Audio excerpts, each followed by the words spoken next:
Hello, ladies and gentlemen, and welcome to the School of Science. My name is Luke, and this is the match preview for Everton versus Aston Villa. Now, I'm not sure if anyone's actually told you this one, but this is the most played game in English football, and it's probably one of the oldest games in English football as well, especially for the top flight, because Everton and Aston Villa were one of the founders of the league, and we've been pretty consistent to staying up top. So usually when we're in the Premier League or we're in the league division, first division predates me, so it's one that kind of. But yeah, anytime we're at basically the creme de la creme of the top, Aston Villa are there with us, and it is definitely a match that happens quite often. So it is a game which has a lot of historical, it has a lot of history behind it, and in all honesty, it's a fairly close one as well.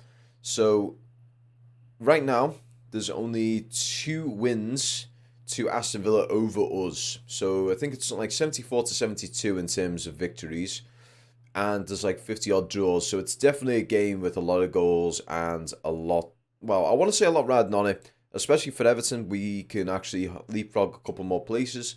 And depends on how Leicester get on. If they get basically, if they get battered quite badly and we're able to get, 4, 5, or 6 goals, never going to happen, but hey, we can only dream. That would end up having us leapfrog over them. So if Leicester were to lose by about 5 or 6 goals and we were to win by about 5 or 6 goals, that could see us leapfrog over them and get into, I believe it's 14th. But yeah, I can't see that happening personally. I'm hoping for a win tomorrow, but I'm realistic. It's probably going to be a draw. I'm going to talk more about that a bit later.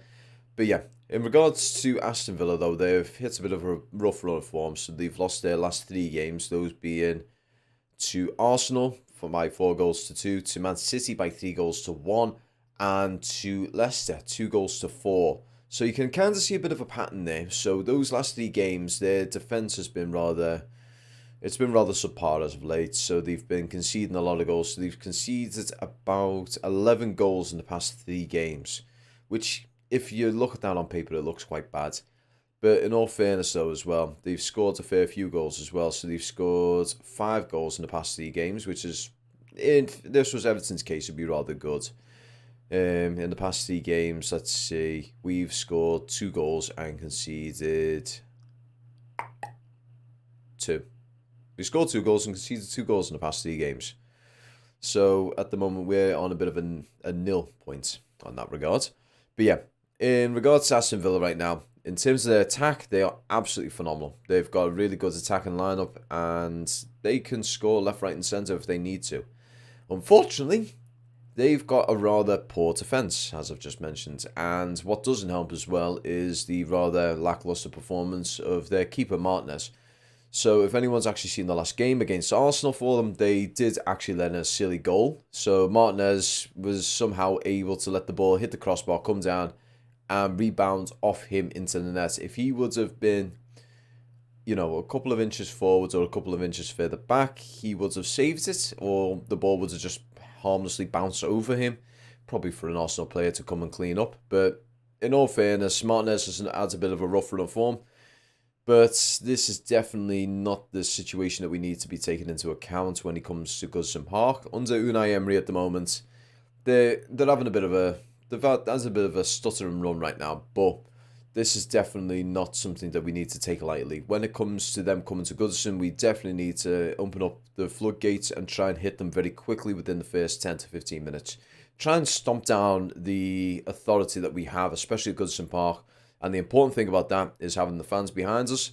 So this is definitely something to take into account. And especially the fact that they've got Coutinho, Watkins, Mings, and Luca Dean to worry about. Luca Dean, I'm sure, has probably got a little bit of a chip on us. I mean, personally, he's probably got more of a chip on Rafael Benitez, but he has probably definitely got a chip on us, the Everton fans, because we did give him a bit of a shit reception when he came back to us. But that's one to take into consideration. But yeah, definitely one for the Everton fans on this one. We definitely need to make this match a very, very intense atmosphere. So definitely a lot of singing, a lot of shouting, and a lot of noise. We need to definitely get behind the team, and we don't really want to be giving them much of dead air to take into account. Because I know for a fact that the Villa fans will be very much, they'll be getting their singing voices ready right now. But yeah, so I'm going to make a little predicted starting lineup. And one thing to take into account as well, Everton's squad at the moment, so unfortunately Calvert-Lewin is still injured. Good thing is James Gardner could be ready to be coming back. Amadou Onana, he should be good as well. So these are definitely two to be taken into account. They are pretty much, Onana's fit. I saw him in the training video today, and a lot of the players, they are certainly happy, to say the very least. I've seen other teams' training videos looking at the likes of Chelsea. Their one looks a little bit deflated at the moment, which is a bit of a shame because Chelsea are still, well, wants to say a decent team, but Graham Potter at the moment, he's really struggling to get anything out of them. He's kind of getting the blood out of his stone with Chelsea. But this is not a Chelsea video, this is an Everton video, so let's get back to Everton, shall we?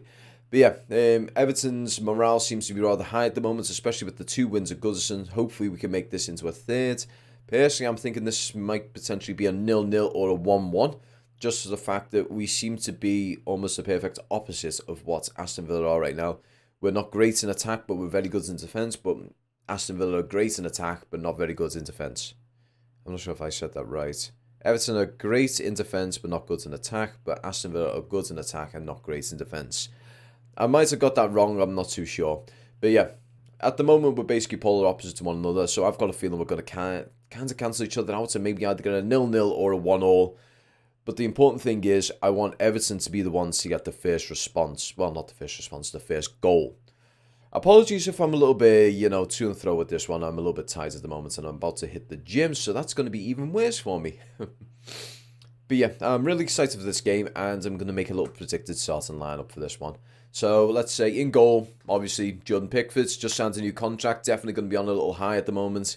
He's had 2 clean sheets at Goodison, so that is definitely one that he wants to try and keep going. And especially with the Leeds game, he never had too much to do. He had a couple of little minor saves to make, but as a whole, he never had too much to do at Goodison, which was really good for him.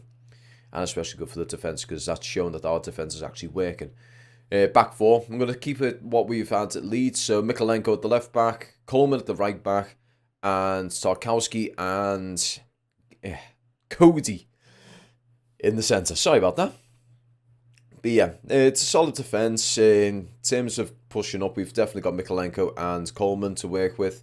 Now, as of late, Mikolenko's been hanging back a little bit further than usual. So he's been sitting more around the halfway to back to his byline at the back. So he's definitely one, whether we actually maybe even experiment a little bit, maybe put Godfrey in at left back, because we definitely know he's got the pace to do so, and he's got the physical presence there as well. So if anyone wants to try and actually go down the right wing and see if they can try and bully him, they're going to be in for a bad time. They're basically going to hit brick wall in that regard. Now, in regards to the midfield, I'm thinking of doing what they did with Leeds again. So pretty much we're going to be doing a carbon copy of what we have for Leeds. So we're going to have, I'm trying to remember what it was now. So we had Idrissa Gueye, Amadou Onana on the left wing, and Decore around the middle, and Alex Iwobi on the right. So what's normally going to happen is Iwobi and Onana are going to come inwards. So we're going to try and play a little bit more centre than usual. So Onana comes in, Iwobi comes in, and Decore plays as a number 8, and Idrissa Gueye plays as a number 6, who can become an ad hoc number 8 when need to be. But all 4 of them can intertwine with each other and move between those positions if needs be. But definitely important one being Onana for this one. He has been an absolute gem for us as of late, and I'm hoping it continues. I mean, he's going to get injured at some point in the future, and it's going to leave him out for a game or two, and I'm absolutely dreading it just for the fact that he has been absolutely critical for how we've played so far. Idrissa Gueye is another one where he's been playing well, but unfortunately though, he has, like, in the early stages of the game, normally has a mistake or 2 in him. As long as those mistakes are minor, he normally can get through that. He's able to get his head together and carry on.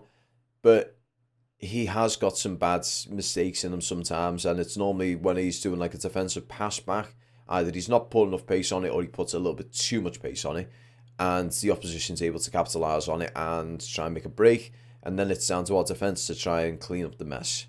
In regards to Iwobi, he's been a little bit hit and miss as of late. It's a shame, really, because he's went from being a standard central midfielder where he likes to play as a number 10 to becoming a bit of a right winger or right midfielder. So, and he's also playing as backup to Coleman when needs be. Granted, he does a good job of it, but he's just not given the creative freedom that he normally likes to have. Hopefully, when it comes to the end of the season, if we stay into the Premier League and we work on it, we can hopefully, get a right winger who can fall into that lineup and maybe give Iwobi a little bit more creative freedom back in the middle again. Maybe having it so you've got potentially a 4-man midfield. So where you've... Oh, I've just realised I made a mistake. Dwight McNeil has been left wing. My apologies. So Dwight McNeil, Captain 1 foot, he's going to be on the left wing. So you're going to have Onana, Idrissa Gueye and Takori in the middle with Iwobi on the right. Apologies on that one. I just was thinking about it then. But yeah, I definitely think if we were to get ourselves a right winger, you could potentially look at having Iwobi and Takori sort of battling out for that higher attacking midfield position. Whoever has like the more prowess for it would probably get the starting lineup and have the two of them sort of compete for it, because the competition between those two should be really good to see. And then up front on his own being Neal Maupay again. Now, granted, in the last game in Leeds, he was definitely a lot better. He was doing what he was doing with Brighton, so he was in and around their defence, being an absolute nuisance, pushing onto the goalkeeper when he had the ball, making it so that he cannot make a instant decision, or should I say like a prolonged decision. So he makes it so that they've got to act quick. And one thing to actually note as well, I didn't say it in the post-match because I forgot about it, but it was one that I've just remembered now. Against Leeds, am I not mistaken that near the end of the game, Leeds made a back pass? So when I say back pass, I mean one of their defenders passed it to the keeper and he picked it up. Now, correct me if I'm wrong on that one. I would like someone to clarify whether that was actually a back pass or whether it was something else, because from my eyes, when that ball went into the Gladys Street and the keeper picked it up, that to me was a back pass. So that should have been an indirect free kick. But that game's in the past now. We're looking at good old Aston Villa. And I'm going to take a shot in the dark on this one. I've had a little look around the websites and I can see a little average. And I'm going to say this is going to be what their starting lineup might be. So in goal, Martinez. Unfortunately, they're missing two of their other keepers, being Robert Olsen and Jad Steer. So Martinez is going to be their keeper, even though he's been hitting a bit of a rough run of form and has been openly criticised by Unai Emery. He's going to probably have to start because they've got literally no other option.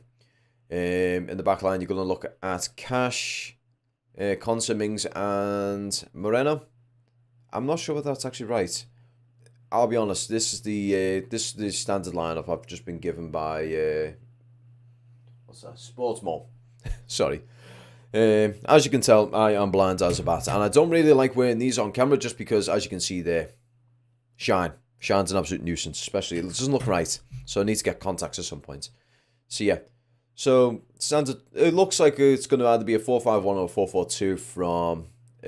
Actually, no, that could be a 4-3-3. Actually, yeah. So Cash, Konsa, Mings, and Moreno with Kamara, Luiz, McGinn, and Buendia, with Watkins and Coutinho. So I'm assuming it's going to be Watkins, Coutinho, Buendia up top. Coutinho being an absolute nuisance because he's a former red shite. So that's going to be an interesting one there. Knowing us and our luck, he's going to be the one to score.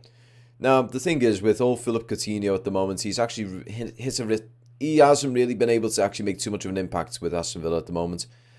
But he has also been decent as well. So being Everton, chances are he might score against us. Hopefully not. Hopefully we're able to just keep him completely in our back pocket.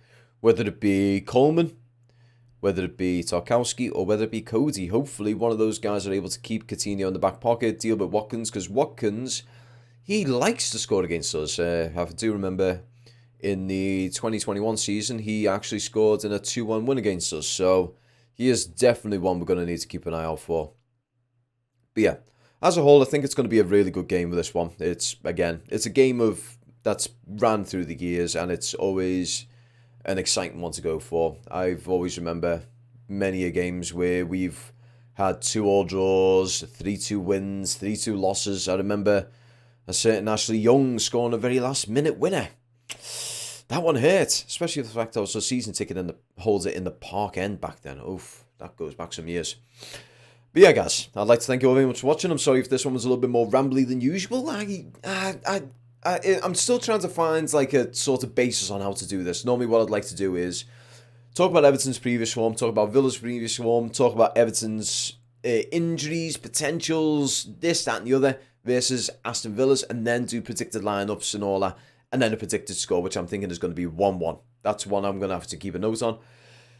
But yeah, guys, as we go on, as you've seen with Bramley Moore when I started out doing that, and what you've got today, it's all just a constant work in progress. We're trying to make things as we go along. We try and build, and hopefully by the time this thing becomes like the main part of the channel, which is kind of terrifying because when Bramley Moore's done, that's one of my biggest babies. I'm going to miss it.